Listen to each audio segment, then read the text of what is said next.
Assalamualaikum warahmatullahi wabarakatuh. Hari ini kita akan membahas di kerangka teori pariwisata kreatif di pertemuan ketiga. Sebelum mulai, mari kita membuka dengan membaca basmalah bersama-sama. Bismillahirrahmanirrahim. Kita akan sedikit mengulang materi pertemuan lalu di pertemuan 2, tapi kita juga akan move on di pertemuan bagaimana kerangka teori di pariwisata kreatif ini. Pariwisata kreatif itu mengharapkan bahwa adanya kolaborasi antara wisatawan dan penduduk lokal untuk menciptakan pengalaman wisata otentik. Masih ingat ya pertemuan yang lalu, saya sempat membahas tentang pengalaman saya di Thailand, bagaimana saya berinteraksi. Jadi saya berwisata dengan berinteraksi dengan masyarakat lokal. Bagaimana saya menikmati liburan dengan menjadi masyarakat lokal. Kalau bahasanya sekarang menjadi warlock gitu ya. Nah, apa dasar pemikirannya? Dasar pemikirannya itu pertama memang pariwisata kreatif itu mengharapkan ada pelibatan dari banyak pihak, dari multisektor dan multidisiplin. Yang kedua, masyarakat ini menjadi subjek dalam pembangunan pariwisata kreatif. Dan masyarakat yang kreatif harus memberikan kesempatan pada wisatawan juga terlibat dalam kegiatan wisata yang dia ingin ikuti. Pariwisata kreatif ini memiliki harapan atau komponen untuk bisa mengutamakan keaslian dan kekhasan lokal.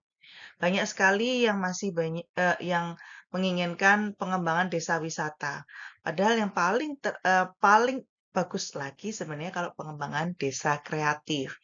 Jadi kalau kita bisa mengutamakan kekhasan lokal tersebut, maka kita bisa mengembangkan pariwisata kreatif. Tinggal ini nanti ada kolaborasi antara masyarakat itu sendiri, pemerintah, dan juga beberapa eh, kelompok-kelompok Pokdarwis gitu, ataupun kelompok tani, ataupun yang sebagainya ada di desa tersebut. Yang kedua, kontak intensif dengan masyarakat. Pariwisata kreatif itu diharuskan adanya kontak intensif dengan masyarakat. Jadi kalau misalnya wisatawan di situ diinapkan di hotel yang cukup jauh, interaksi dengan masyarakat lokal sangat minim, maka ini tidak akan terjadi kita sebut sebagai pariwisata kreatif. Yang ketiga, pembelajaran secara partisipatif, interaktif, dan informal. Jadi wisatawan ini tidak lagi hanya datang, duduk, tak foto-foto, makan, dan pulang. Dalam pengembangan pariwisata kreatif ini harus ada intensifikasi antara si masyarakat lokal dan juga wisatawan untuk berinteraksi dan juga malah justru mereka dijadikan warlock selama beberapa hari maupun sesuai dengan wisatawan itu menginap. Yang keempat, memberikan peluang kepada wisatawan untuk mengeluarkan potensi kreatifnya. Kemungkinan saja jika si wisatawan itu dia menginap di situ selama 3 hari dan hari ketiga dia merasakan bahwa ada suatu ide kreatif yang bisa dikembangkan untuk si eh, desa tersebut, maka mungkin saja dia akan melakukan eh, sharing ide. Nah, ini memberikan peluang pada wisatawan untuk sharing ide kepada masyarakat lokal untuk hasil kreativitas dia. Yang kelima, bersama-sama dengan masyarakat menghasilkan produk pariwisata. Nah, kalau bisa kalian telaah di sini pariwisata kreatif itu hampir mirip dengan kalau kalian kegiatan KKN kemarin setelah semester 5 ya.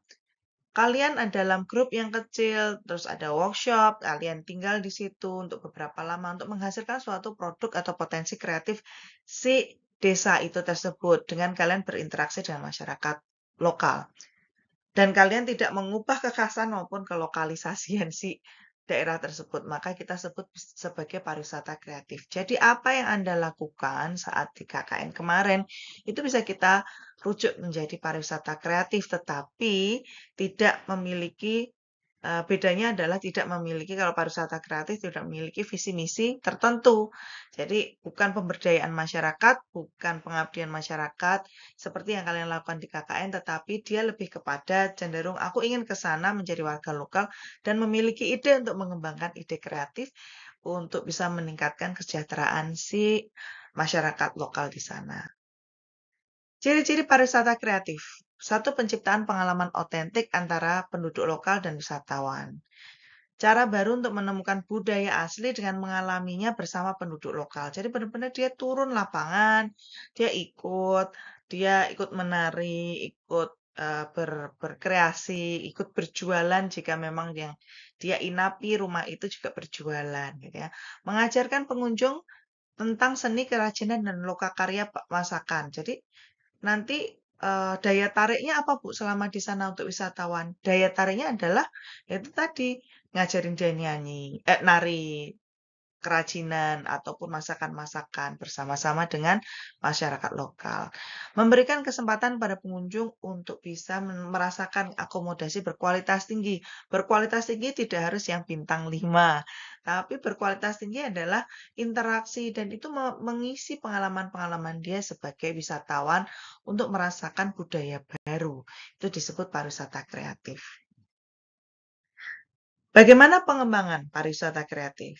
Sekarang ini kita lihat bahwa penyedia jasa pariwisata kreatif seperti museum, event organizer, mereka harus bisa menyusun pariwisata kreatif ini dan menarik wisatawan. Sejauh ini di Yogyakarta, saya belum bisa menemukan pariwisata kreatif yang sangat intens atau masif. Rata-rata mereka masih menginap di hotel, lalu dan sebagainya, sehingga interaksi dengan masyarakat lokal belum maksimal.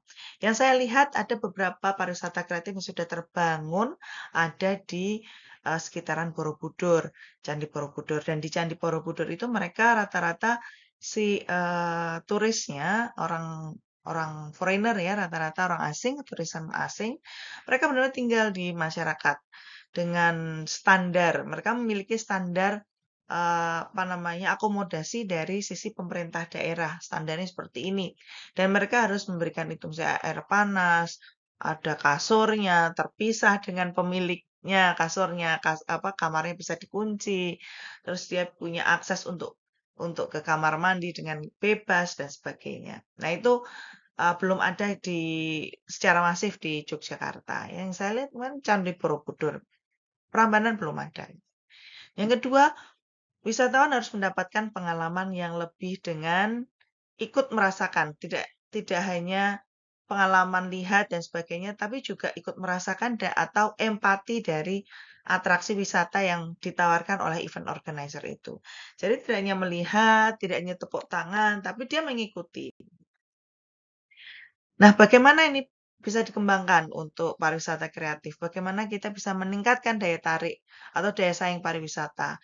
Memang ini adalah perjalanan atau historisnya. Historisnya kita lihat di sini kebutuhan dasar awalnya itu wisatawan tuh masih pasif yang kita sebut pariwisata sun, sea, sand gitu ya. Hanya duduk melihat, jadi benar-benar dia konsumen. Lalu sekarang mulai dikembangkan menjadi pariwisata budaya di mana si wisatawan mereka mencari kebutuhan untuk identitas historicalnya, misalnya ke keraton, ya memahami sejarahnya, identitas apa yang membedakan antara Yogyakarta dengan kota lain. Yang kedua, wisatawan masih pasif tapi bisa juga aktif karena dia biasanya diajak ikut batik dan sebagainya. Tapi tetap ada fokus pada wisatawan sebagai konsumen. Nah, saat perpindahan pada pariwisata kreatif, ini sudah menjadi pengembangan diri. Wisatawan lebih aktif. Wisatawan itu lebih seperti dia yang berusaha menjadi warga lokal di sana. Sehingga kita sebut wisatawan adalah prosumer, produsen, konsumen, distributor, dan performer.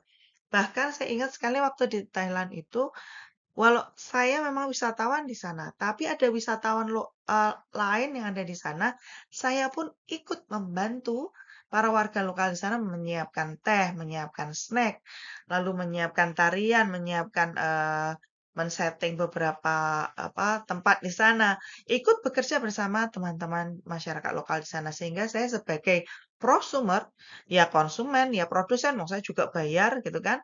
Dan saya juga distributor dan termasuk performer. Jadi dikenalkan bahwa ini juga turis loh di sini. Yang hadir itu kebetulan waktu itu pariwisata budaya yang dikembangkan. Kalau saya sebagai pariwisata kreatif waktu itu benar-benar aktif dalam mengikuti kegiatan tersebut, sehingga akan ada peningkatan daya saing dan itu sungguh sampai sekarang tidak terlupakan. Pariwisata kreatif ini long term-nya cukup tinggi karena teman-teman wisatawan asing itu sangat menyukai hal tersebut, ya. Transformasi dari tangible, intangible sampai menjadi pengalaman, ya. Seperti yang saya beritahukan tadi, saya sudah menjadi pengalaman gitu. Saya sudah memahami kebudayaan Thailand ya gara-gara pariwisata kreatif ini. Berawal dari yang tangible, kita memahami bangunannya, museum, monumen, pantai, pegunungan, alam dan sebagainya. Akhirnya kita pergerakan menuju intangible, identitasnya. Kita lihat gaya hidupnya ya. Di Lombok itu ada satu desa, dia benar-benar hidup di situ. eee, ada kepala desanya di mana keaslian mereka adalah me apa namanya, mengepel, eee, tempat sakral mereka, di mana mereka sering rapat di situ dengan kotoran sapi atau kerbau. Nah, dia bilang bahwa ini malah bener loh, teknologi yang tradisional zaman dulu itu nggak akan bau. Jadi kalau bener-bener hangat, keluar begitu langsung buat olesan di lantainya, itu katanya tidak akan bau, tapi justru lebih steril karena, ada kandungan apanya begitu ya. Jadi kita memahami gaya hidup mereka yang mereka lakukan. Tidak terus kita salahkan, tapi ya itu menjadi suatu keunikan, gitu ya. Dan menjadi pariwisata kreatif, di mana itu akan menjadi pengalaman. Mungkin bisa menjadi kita hidup di sana beberapa minggu, beberapa hari, gitu ya, sebagai kita belajar pola pikir maupun budaya atau wisata yang ada di sana. Pariwisata berbasis kreativitas ini adalah perkembangannya atau ini adalah integrasi konsepnya. Dari produk industri, di sini kita lihat ada produk industri, dijadikan produk pariwisata. Dari pasar wisata, dari produk pariwisata bisa dijadikan pasar pariwisata. Produk industri ini biasanya diproduksi oleh UMKM kreatif atau kita sebut sebagai industri kreatif. Saya yakin teman-teman sudah mempelajarinya bersama Bu Esti maupun Pak Ma'ruf di sini ya. Akan menghasilkan produk pariwisata, di mana produk pariwisata ini akan disampaikan di pasar pariwisata, di mana di situ akan ada pariwisata budaya tradisional dan juga pengembangan pariwisata kreatif. Lalu tipologinya seperti apa? Tipologi kegiatan wisata kreatif ini yang berbasis budaya bisa melihat kegiatannya kegiatannya ada di pedesaan ya. Lalu kita bisa mengikuti prosesi upacara adat seperti yang saya lakukan di Thailand. Destinasinya di mana? Biasanya di desa adat, desa wisata, dan sebagainya. Yang kedua berbasis teknologi. Berbasis teknologi ini berdasarkan produksi kria, misalnya kalian ikut ikut menjadi magang gitu ya, wisatawan tapi juga magang di suatu produsen tradisional di makanan tradisional gitu ya. Nah, ini termasuk dalam basis teknologi. Kalau berbasis pengetahuan, mengamati flora dan fauna. Paling sering ini teman-teman kalau yang dari peternakan dan sebagainya, mereka ke hutan lalu mengamati flora dan fauna, dia mengamati perkembangannya gitu ya. Nah, ini termasuk berbasis pengetahuan. Dengan berbasis olahraga, biasanya ini dilakukan contohnya seperti di Bali. Banyak orang-orang luar, mereka ingin melihat bagaimana sih sifat si ombak di Indonesia ini, terutama di Bali. Maka dia di situ mengamati observasi dulu, uji uji pilot dulu ya, pilot testing dulu, sampai dia akhirnya merasakan kenyamanan dalam melakukan selancar atau penyelam gitu ya. Nah, di situ di Bali ini paling sering dilakukan. Yang terakhir bisa berbasis seni. Seni itu ya tadi tarian, alat, musik. Seperti teman-teman di Australia banyak sekali yang mereka bisa bermain musik tradisional Jawa. Mereka benar-benar di sini selama seminggu mereka mempelajari itu, mereka mereka bayar loh ya, mereka bayar. Terus akhirnya mendapatkan kemampuan mereka untuk bisa menggunakan atau berkreasi dalam membuat lagu dari alat-alat seni tradisional kita. Ya. Ini tipologi masyarakatnya. Tipologi masyarakat yang kreatif berarti terbentuknya karena adanya faktor-faktor sosial. Masyarakat sosial yang kreatif biasanya petani, lalu mereka mengembangkan suatu usaha atau kegiatan pariwisata bersama dengan pemerintah, Gapoktan, dan sebagainya. Masyarakat budaya yang kreatif terbentuk biasanya karena budaya, dikembangkan dari budaya-budaya yang khas. Contohnya ya dari masyarakat etnis di Batak misalnya, bagaimana mereka hidup, bagaimana dia dari pagi sampai malam mereka eh, ber eh, apa namanya melakukan kegiatannya dan juga saat menikah, bagaimana caranya mereka menikah dan melamar seseorang gadis gitu ya. Lalu masyarakat profesional kreatif itu dilakukan dengan memiliki keterampilan atau keahlian tertentu yang dibutuhkan. Dan berdasarkan hobi atau minat itu dari hobi tertentu dan dia melihat dan mengamati dan juga menikmati pariwisata kreatif dari sisi hobi atau minat tersebut. Lalu tantangannya apa? Tantangannya memang dibutuhkan pemahaman yang terintegrasi dan juga persepsi antara masyarakat dan pemangku kepentingan sesuai dengan apa itu arti pariwisata kreatif. Sampai sejauh ini belum ada yang bisa memahami masyarakat lokal yang desa wisata yang dia bilang desa wisata tentang pariwisata kreatif. Sehingga ini menjadi PR kita semua untuk bisa memahamkan tentang persepsi yang bisa kita kembangkan yang namanya pariwisata kreatif. Perumusan roadmap untuk pengembangan pariwisata kreatif di Indonesia ini belum matang. Bahkan Kementerian Pariwisata ini juga belum bisa mempersiapkan pariwisata kreatif karena memang kalau pariwisata kreatif yang kita utamakan adalah masyarakat lokal, yaitu pengusaha-pengusaha bisnis. Efeknya tantangannya adalah pengusaha atau bisnis akomodasi maupun restoran menjadi drop atau menurun. Nah, itu yang menjadi belum beraninya roadmap pengembangan pariwisata kreatif di Indonesia ini dikembangkan. Yang ketiga, menggalang komitmen dari semua pemangku kepentingan. Itu juga belum ada say yes ya. Karena mungkin pemerintah dengan pemerintah daerah, masyarakat sudah oke, tapi pemerintah level kabupaten kota masih belum. Karena itu tadi berarti mengorbankan hotel, ya, restoran dan sebagainya. Menyiapkan masyarakat. Nah, bahkan standar akomodasi, standar transportasi, standar makanan itu belum ada. Sehingga teman-teman sebenarnya sudah banyak bisa bikin PR nih gitu ya. Jadi PR kalian nih untuk bisa mengembangkan pariwisata kreatif di desa wisata yang sudah ada di situ di shifting atau dialihkan menjadi pariwisata kreatif. Perlu pengembangan destinasi model bagi pengembangan konsep pariwisata kreatif. Nah, ini kita belum ada. Jadi sebenarnya saya tuh pengen sekali membuat project ini. Ayo teman-teman dari EJ Kreatif kita bisa mengembangkan ini dan bisa membuat modeling. Apa yang harus kita lakukan, apa yang disiapkan dan sebagainya. Faktor pentingnya apa sih untuk pengembangan ini? Yang pertama jelas SDM. SDM kita harus kita kumpulkan SDM-SDM yang kreatif dan memiliki spesifikasi keahlian atau pengalaman tertentu. Yang kedua, atmosfer yang disiapkan dalam destinasi pariwisata kreatif.